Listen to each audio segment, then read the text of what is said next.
Welcome to the President's Podcast with the Black Nurses Association of Greater St. Louis. You are listening live to your host, Dr. Leonora Muhammad, President of the BNASTL. And I'm your co-host, Mia Glover, the Vice President of BNASTL. Yay! And today's session we have entitled Crisis Interventions. And we named this session for a few reasons because we recently suffered a crisis within our own organization when we lost our heartbeat of our association, Ms. Edith L. Cole, and she was our historian and parliamentarian. So I just want to take a brief 5 seconds of silence to honor Miss Edith's legacy and everything that she has done for us. So let's just take 5 seconds and then we'll carry on with the podcast.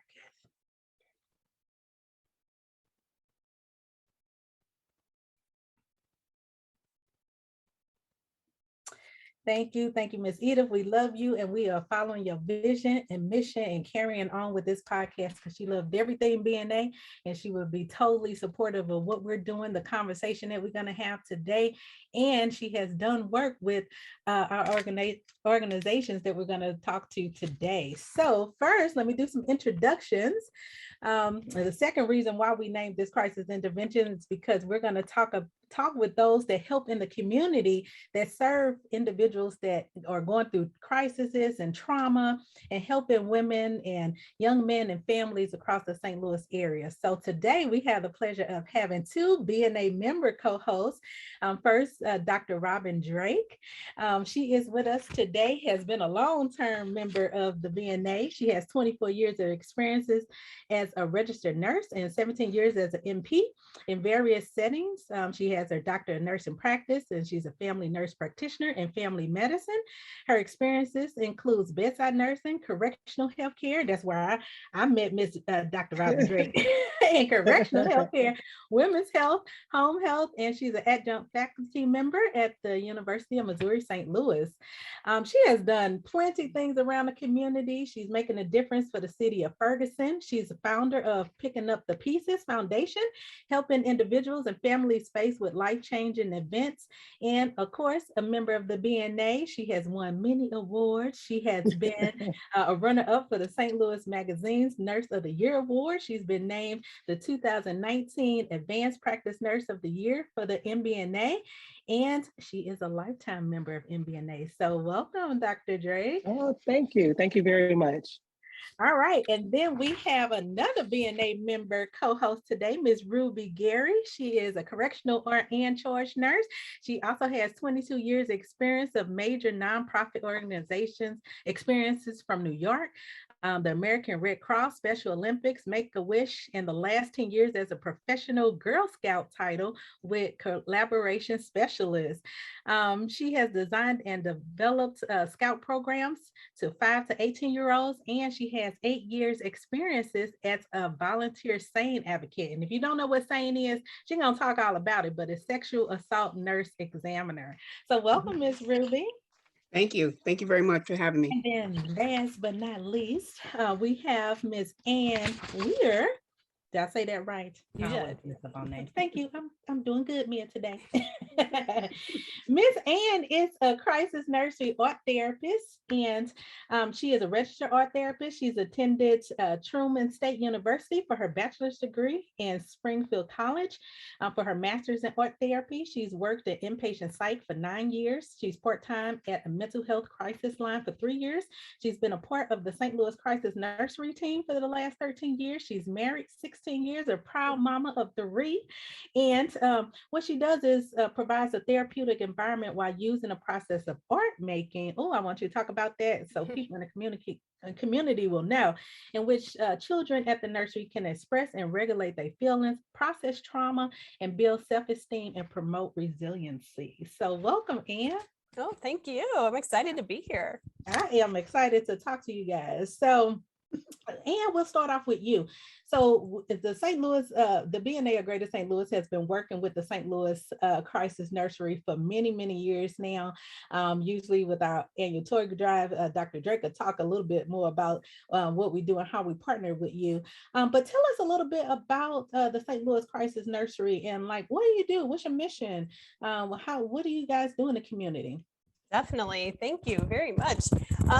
Yes, we have been partners with you for many years, and we are so thankful for that because you help us so much at Christmas time that we're able to help like 2,000 kids and families at Christmas time with your donations. So thank you, thank you, thank you. We wanted to give You're you a welcome. I shout never out. knew the number, so Yeah, that's well, we good. wanted to give you a shout out before we Thank got into you. everything else. So thank you very much. So yes, for those of you who maybe don't know or haven't heard much about the St. Louis Crisis Nursery, we are a short-term shelter for children birth through 12 whose families are dealing with some sort of a crisis. And we know that looks very different to a lot of different, it may be one more call into work, they're going to lose their job, which then we know kind of snowballs and can cause even more stress. There could be health issues going on, and there's just not a safe place for their kids to go to while they're dealing with health issues, whether it's mental illness or physical illness. We also might have families who are dealing with homelessness. We have families who may be dealing with domestic violence. And then we really are just a big advocate for helping families, helping parents with parental stress. If you just don't have that village, that really positive support system, it's really hard. Sometimes, parents need a break or would like to go to the grocery store, with all their little ones. Or they do have to do things like maybe go to court or job interviews or find housing, which is really hard if you have, a 7, a 5, a 3, and a 1-year-old. I mean, to bring them all to do those things can be really difficult. So most of the children that stay with us for about 72 hours because we are short term. But that doesn't mean they can't stay a little bit longer, or sometimes they might have a shorter stay. It's really case by case basis. But we have a crisis line that the parents can call 24 hours and can talk to a counselor to see what's going on, what availability we have. We have a lot of agencies in the community that we work with too. So if for some reason we can't help, we're going to get them to the right place or to the right resource for them so that we can help them. This is no cost to families. You come on in and we are going to have a great time. We're going to have fun with your kids. That's what they come in and they get a new to them outfit because we're going to play hard at the Crisis Nursery, right? We get out the Play-Doh, we get out the glitter, we get out the paint, those things that maybe parents are like, I'm that one parent, like, no slime in this living oh yeah, room, we no do slime in the slime. bedroom. Oh yes, we do slime. We make birthday cakes. We do Legos. We do, on really hot days, we are outside in the sprinkler and water play. On those cold, snowy days, we put on boots and go stomping in the snow. So they also get, pajamas, toothbrushes. We have 3 meals a day, but we have 3 snacks a day too, because kids, they're growing, they're hungry, right? And we want to let them know that we are a safe place, that we are safe people, and that we are here for them to just be kids. We watch movies and we dance parties. Oh, this past weekend, we actually had a comedy show where the kids got up and told jokes, homemade jokes. So it was a good time. And they won prizes and had popcorn. So we, at the nursery, we know that the families are dealing with a lot of different crises, a lot of different traumas. And, chances are they've already dealt with a lot of that. So we are a trauma-informed agency. We have workers, obviously that are trained in the nursery to be with the kids, but we know that these crises, they don't end in 72 hours. So we also have a family empowerment program where our families can get hooked up with a counselor, a social worker, so that we can help them continue to set goals, get those referrals, find those things so that because our CEO often says, we are going to wrap our arms around these families and we are just going to help them be the best families that they can be, the best parents, the best kids, and we are here to support them all the way through to the end. I could go on and on about I think you can, because you guys are doing so much good work, but I like that you talked about being trauma informed, because some folks in the community don't understand what that means and don't understand trauma, because a lot of our families, we just try to be strong, we try to pick up and go, and we don't look at certain things as trauma. So when we talk about like ACEs, adverse childhood experiences, those 10 things that could be sexual abuse, physical abuse, emotional abuse and neglect, all of those different things are things that I think individuals just don't sometimes want to talk about, or don't even realize that they're going through trauma. So talk a little bit just about what trauma informed means, because I think some people might not understand what that means. Well, we try to look at it through a lens of, some people might say, what is wrong with them, or what's going on? But really, it's what happened to you that, causes you to, talk that way or say these things or feel that way. And so through that lens, we can really offer support for the children, for our families, for our parents that have that history of trauma, like you said, that just have been like holding it in, didn't realize that, that really is traumatic, and that, maybe talking about it would really help, or finding that right person to talk to. I've had kids where they're like, well, I try to talk to my friends about it, but they laughed. Well, they're kids. Kids don't know necessarily the right things to say. So at the Crisis Nursery, I am an art therapist. We also have a part-time art therapist, Miss Mary Ann, and we have a play therapist, Miss Lisa, because we know for kids, what's the better language for them but toys and play and artwork, and again, that glitter and the paint and, all those things, because when they are in their environment, when they are realizing that we are that safe place, that we are that safe person, that they really can just unload and share those things and breathe. Exactly. Thank you. Thank you. Thank you so much, Anne. The St. Louis Crisis Nursery has been a national leader in child abuse and neglect prevention for 35 years. We know this, right? Mm-hmm. Yep. Offering immediate crisis intervention and intensive follow-up support to help high-risk families with children from birth to 12, right?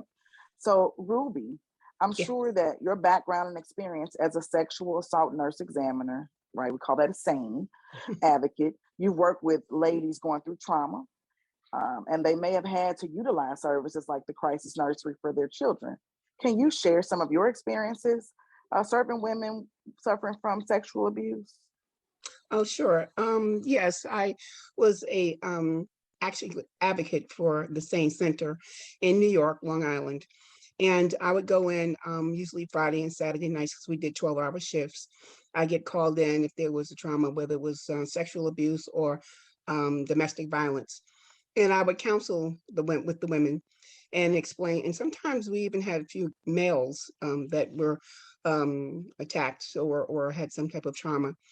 And basically, I would go in and provide the information about the services that we offered. At one time, we offered legal services, free legal services for women that wanted to get out of their domestic situation.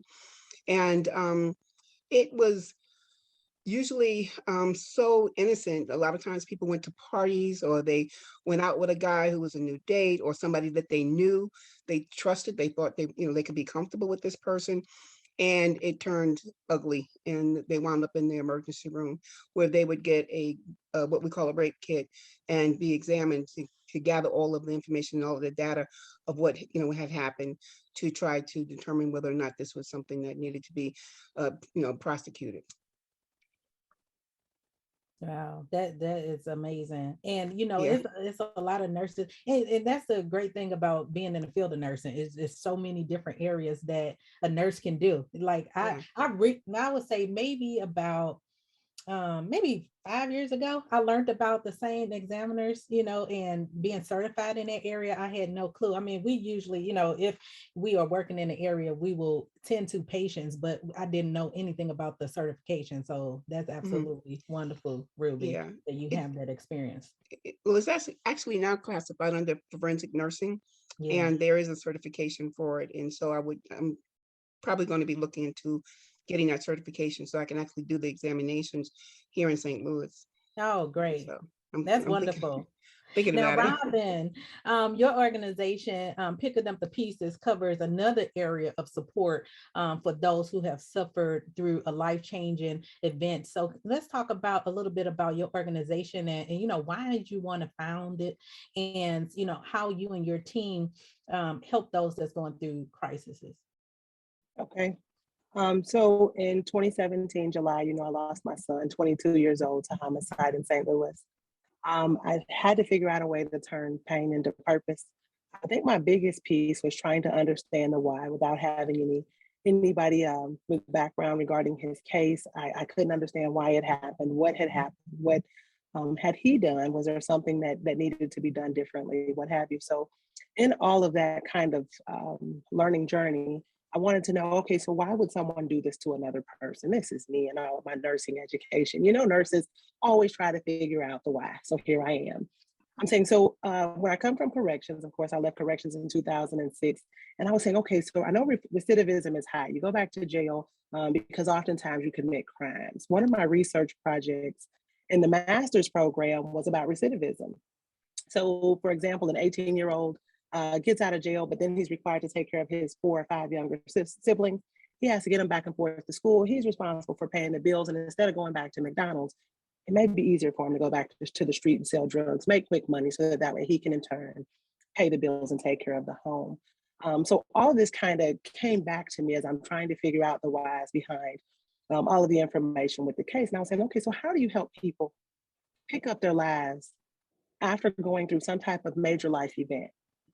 So now I'm tasked with an adult child. I'm going into his home. I have no information regarding his personal affairs. And I feel like it's a puzzle. Where do I start? How do I put things back together? Where do people get this information to be able to start from something that we would call an A and going to Z? What does A look like? How do we know we're at Z? How do we know that we're finished? And that's where the term picking up the pieces came from. I walked into his apartment and standing in the middle, I put both hands up and said, Lord, here we are. We're going to start picking up the pieces, and we start putting it together. Wow. Moving forward from there, for about 2 years, I was really stuck in a position of grief. And I kept saying, Lord, we got to do something different because this is not what picking up the pieces is supposed to be doing. I started the 501c3 in August, which was exactly 1 month to the date that he was killed. And here we are 2.5 years later, and I've still done absolutely nothing. I was physically stuck. And I was saying, well, this ain't working. You got to turn pain into purpose, and you got to try to figure out how to help people. So as a result, with picking up the pieces, we originally started in every single year to stay busy. We wanted to see smiles on the children's faces. So picking up the pieces and the Black Nurses Association of Greater St. Louis teamed up with the Crisis Nursery, and we got very excited and started all these toy drives and food drives to just try to put smiles on children's faces. I have a grandson who's currently 6, but he was 1 at the time of my son's homicide. And I was saying, well, he should be happy. What about him? He should be happy. We got to put smiles on kids' faces. So here I am trying to figure out how to make more kids smile. And the Crisis Nursery gave us the avenue for the children that we needed to be able to provide such a service. To go back just a little bit and tell you about picking up the pieces, what I currently do again, I have a transitional group home. It is for currently, my population is men over the age of 45 who have been deemed homeless, which means they have been without a permanent address for at least the last 12 months. I try not to look too much in their history because oftentimes we all have blemishes in our history, and looking at those blemishes can make you prejudge or have a biased opinion on someone, and in turn, not give them the opportunity to pick up the pieces of their life and be able to move forward. So everyone needs a chance or an opportunity. If they have a caseworker or a case manager, I work feverishly with them, making sure that we try to keep people really compliant. I have them stick to the program. If they're in any additional programs, right now, all the service I provide is housing. But in combination with the housing, I have to make sure that everybody is following the same rules, because one person may be there for substance abuse and the other person may be there just simply for homelessness. But the homeless person may want to, for example, have a beer and the substance abuse may be a peer issue. So you really have to look, across the grand scheme of things and make sure that you provide the services. But I work usually really well with their caseworkers, their social workers. If they have a probation or parole officer, I work with them, making sure that they stick to their programs. And usually it's just in my rounding, I go through the house and I talk with the individuals, kind of see where things are, how things are going, what are their goals for the week, what are their goals for the month. If they have employment, are they still working? Are they going every day? So on and so forth. So one of the things I'm very excited about is, in combination with the toy drive this year for the Crisis Nursery, one of the gentlemen who is like the perfect participant for picking up the pieces, who lives in the transitional home, has 6 children. This is the first year that he has had a full-time job. He has benefits for him and his children, and he is just concerned that he will not be able to provide them a good Christmas. So to be able to help him and just, again, pick up the pieces of his life, move forward, and do something for his children that he has never been able to do is, it's just icing on the cake. Oh my God. Yeah, that just brings so much of a smile to my face. When we talk about continuity of care, when I think about the Crisis Nursery being a short-term situation or help, and then transitioning and picking up the pieces to a transitional home like you have, I mean, that's just, continuity of care at its finest. So that is absolutely wonderful that you able to help that person, because the feelings that he will have to know that he can finally help his children and do something that he could not have done before. I mean, that's just what it's all about right there. Right. Absolutely. There. So Ruby, I'm gonna turn it over to you. I think you had some questions that you wanted to ask. Yes, I did have a couple of questions for Ann. Hi, Ann. Hi. Hi. Since I work so much in nonprofit, I've done a lot of different things in different areas. And I know I volunteered for a lot of different things. So I wanted to know, with working with art with children and them being little and so adorable and cute, how do you manage to separate from it and not get too emotionally or too close? Why? Just in general, like the staff and stuff, what kind of mechanisms do you guys put in place to kind of keep that barrier without making them feel isolated? For what isolated for, like what they're saying, what they're talking about? Well, I guess what I'm asking is, when you see kids, you naturally want to hug them and touch them and squeeze them, and now that's kind of can be perceived as, a little bit unwelcome now, with our society. So I was just wondering how you do it, because it's sounds like such a fun place to be, It is. And,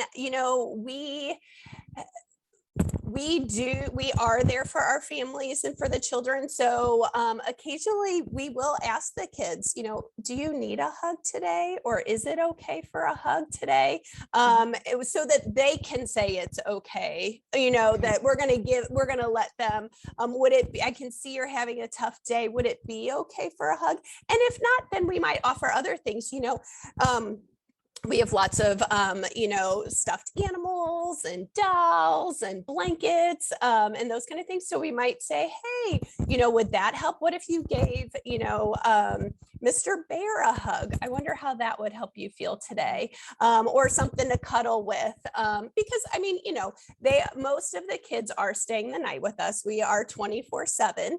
And so it can be scary. You're not at, with your parent, with your guardian, and you're in a place that maybe makes weird noises, or you hear phones ringing or babies crying, and maybe there's not a baby at your house. So we're gonna, help them any way possible to feel comfortable, to feel safe. And we as staff try to support each other the best way we can too, because we do with the trauma-informed care, knowing a lot of trauma with our families, we try to help each other out and be supportive, because sometimes there are things that are really gonna hit close to home with us, or just really hit us in that in our heart, that we're just like, oh, I need a minute. And that's where we're gonna swoop in and help each other out. In fact, our team we have 5 locations, and so our one location we call our Centene Center. It's over off of Gravois, about a block from Hodak's Chicken, if you know where that is. Oh, Hodak. Yeah, I was gonna say, It only when I takes me to say get that- mention food and I get excited. usually when I say that, most people are like, oh, I know where that is, or I got Yeah. the idea. But I did a group with our staff and we made gratitude journals so that we could really focus on, being thankful and trying to focus on the positive. Because right now there's a lot going on everywhere, and it's really easy to get caught up in that negativity. And so the staff were able to make gratitude journals and really talk together and share their own stories, their stories at the nursery and things that they were really thankful for. So we really do try to help each other. We really try to be there for the kids. And, we do respect boundaries, though, of course, and we do keep in mind those things. And so we will offer, stuffed animals and blankets and loveys and, and we'll like a lot of siblings like to sleep together or really are together a lot. So, we respect that too. And yeah, for sure. Okay. Yeah, thank you. I had one other quick question, if I may. Yeah. What are the advantages of art therapy versus conventional psychotherapy? Well, I think, really it's quite exciting for any age. But I love sparkles. Yeah. See, we don't, there's always a kid inside of us, right? Exactly. No, well, but for some of, as we get older and, I can't draw a straight line, those kind of things. But it really takes, it's just a different way for people to express themselves. And it's not really about making pretty art. It's really just about expressing yourself, expressing those feelings that really are really hard to talk about. And especially if it's been some sort of trauma that we have held on to for many, many years, we haven't talked about it, or maybe just briefly here and there. It is hard to find those words or to say it exactly right. How often do we start to say something, go, oh, I wish I could put that back in again, and so being able to just express it in a different way is just unbelievable there, just so therapeutic, and especially for kids, because like we said, we all have a little kid inside of us, the glitter, the paint, and that's right. It's hard for them to find the right words, or again, maybe they did try sharing some words and it didn't go very well. And so this way, we get out the paint, the glitter, the slime, the pencils, the chalk. I mean, sometimes I come out and, the staff are like, oh boy, like I have it all over. The kids have it all over. We paint our hands, we paint our arms. I had a little one who shared a story about a sibling who was killed, and she just had this guilt over not being able to say goodbye. And so what we did was she painted her hands and her arm, both of them, and then she hugged the canvas that she was painting. And so that was her hug to her sibling that she didn't get to say goodbye to. We just do a lot of different things. I brought a few things. Can I share? Just I told you I could just keep going and going. We need to see some of the products there. Well, so we do some art, obviously, with pretty paper and stuff, but we also do art with just like found stuff. So like this is like the lid to, I think, a paper box or something. But a lot of times we will talk about safe places, safe people, or for some of our family who are dealing with homelessness, the hope for the future. So what would, the house that they would like to live in, and this one added some green grass, to it. A lot of people, if they saw my art closet, they would be like, oh boy. But a lot of people's trash is really my treasure. The kids love this stuff. And then so for the inside of the house, it was a safe place with water and cookies. It had an air conditioner. This was done in the summertime, obviously, with and just had lots of room for them and their family to be able to be together. So that was their house for the future. So amazing. I love it. Look, we need some of those for Robyn's transitional house, so we can hang there up you the go house. yeah So ones that you don't want, I'm sure Robyn will take them off your hands. Perfect. Absolutely. We do a lot of hearts, a lot of hope for the future, because, you know, when you are dealing with stress, with trauma, you know, it's really hard. It's really easy, I'm sorry, to get caught up in the negativity, right? It weighs heavy on you, and going to school and trying to be doing these different things that everybody else is doing, and you don't have the resources, or maybe your clothes aren't clean, or, you know, whatever it might be. And so we do talk a lot about hope for the future and how our hearts feel, and those kind of things. So for some of our, well, for a lot of our families, just having food is a hope. And so this was actually a painting done by an 8-year-old. Sorry, there's a little bit of glare on there.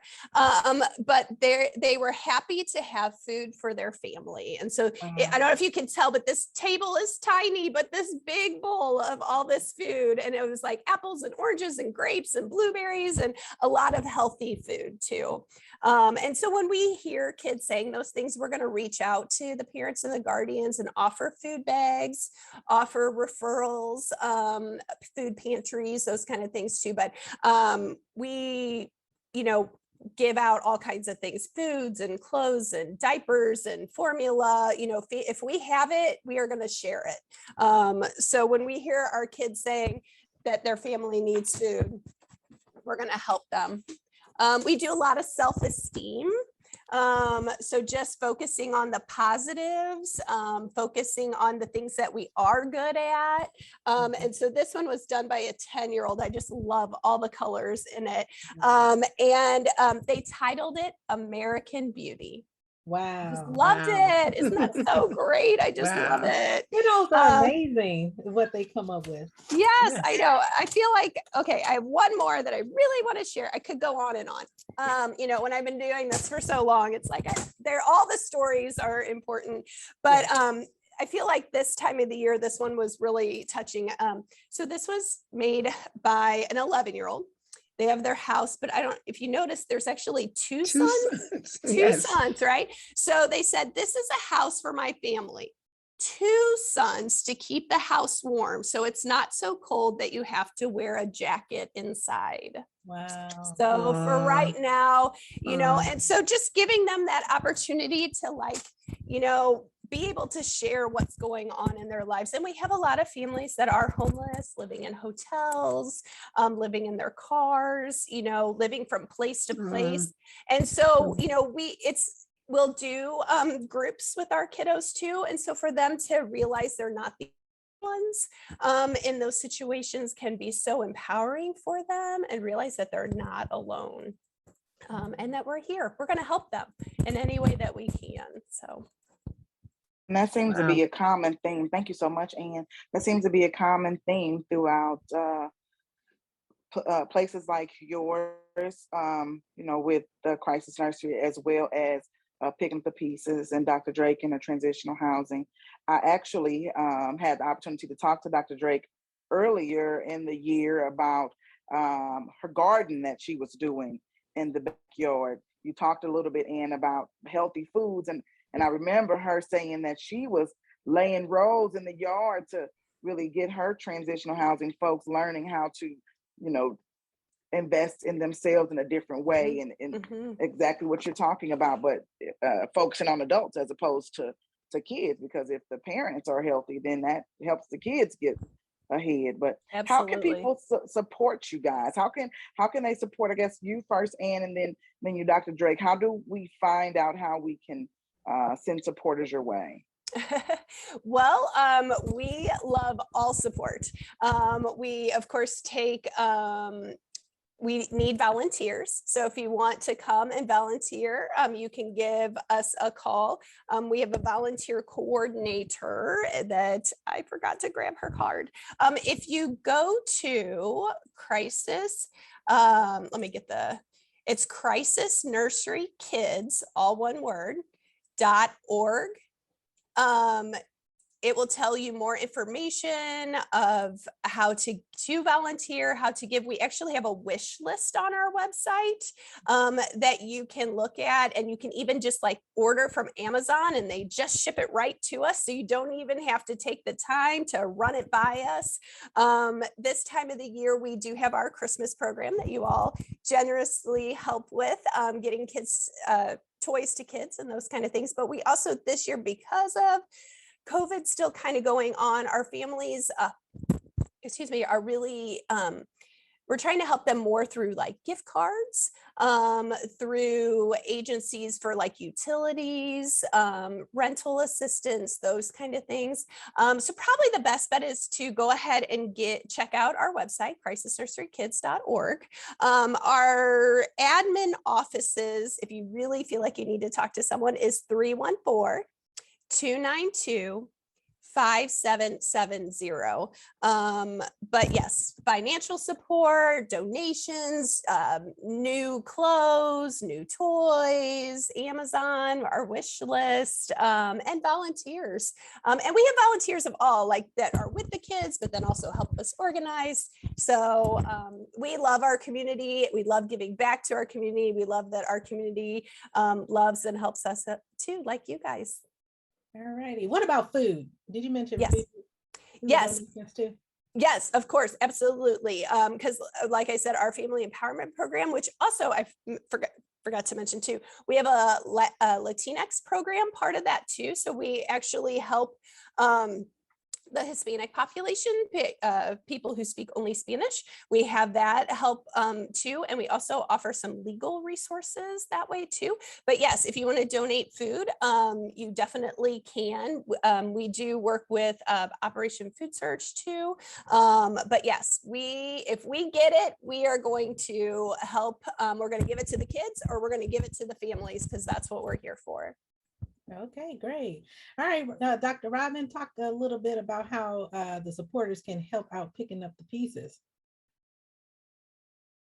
Oh, we can't hear you. You're on mute. Hi. Currently where we are, most of ours is just based on housing. So you can go to www.putp for picking up the pieces, stl.com.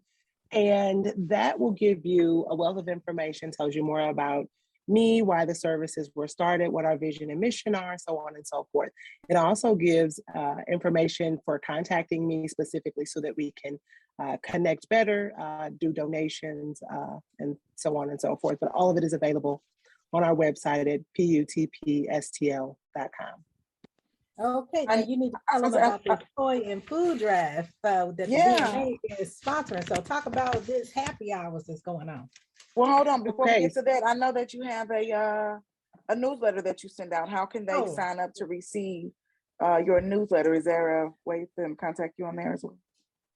Absolutely, same information. If you go to pickingupthepieces.com, putpstl.com, on that website, it says contact us. You can just type in your information, request to be added to the monthly newsletter, and we'll be more than happy to send that out.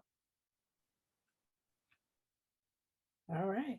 Now tell us about this happy hour annual toy and food drive that BNA is sponsoring, along with collaboration with Crisis Nursery and Picking Up the Pieces. Absolutely. So this year we have two gracious local restaurants that are willing to help. One being on Wednesday, December 1st, we'll be going to King of Soul, which is located right here in Ferguson. They have graciously agreed to offer $2 off of select items if you bring a toy. And all of those toys, again, will be used in our donations to give back to our toy drive for this year. And on Thursday, December 2nd, we will be at Whole Shots, which is on it's on Patterson. I apologize. I had a little brain fart. It's on Patterson and Florissant. And that both of them will be held from 6 to 9. The toy boxes have already been situated at both locations, King of Soul here in Ferguson and Whole Shots in Florissant. So if they want to go and drop things off early, including some small non-perishable food items and some new unwrapped toys, they definitely can drop those items off now. If not, they can wait until next Wednesday and meet us at King of Soul from 6 to 9, or Thursday, December 2nd, meet us at Whole Shots from 6 to 9. Perfect, perfect. Well, I want to say thank you to Ann and Dr. Robyn Drake and Miss Ruby and being our co-host. I love it. And thank you so much for Thank you. joining us. So I'm gonna turn it over to Mia. You guys gave a good information. You are helping in the community. You are exactly what is needed, short term to long term, to, you know, helping people get back to their life, you know, which is very a good thing to do. And then also, Robyn, I would say for you, having this foundation is a support to you and an outlet for you to get over that trauma. So I absolutely love it. And I'm gonna come and do some art with you, Ann. Anytime, We all anytime. stressed out. So I'm gonna need Look, to come I'm and do going some with art. you, please. Yeah, and I'm gonna bring On Mia over. too, because we got a lot going on. So we're gonna come and do some art because I love the paint and draw. So Mia, tell them how they can get in contact with the BNA BNA of Greater St. Louis. Absolutely. So our contact information, the website is www.bna-stlewis.org. You can also follow us on Facebook, Instagram, LinkedIn at BNA Greater St. Louis. Our chapter meetings are the fourth Saturday of the month, via Zoom and in person at Chamberlain University College of Nursing. You can check out our website and social media for links. All right, perfect. Well, thank you guys for tuning in to the President's Podcast with the BNA of Greater St. Louis. Be sure to check out this podcast every second Wednesday of the month at 7 p.m. on our social media pages, our Facebook, Instagram pages, also on Anchor, Spotify, anywhere you listen to your podcast. And be sure to like our pages, our IG pages, our Facebook pages, and subscribe to our YouTube channel. So thanks again to my guests and co-hosts today. And tune in next time because we are the pulse to all things Of all nursing things nursing in in the loop. the loop. Peace. Thank you. Thank you.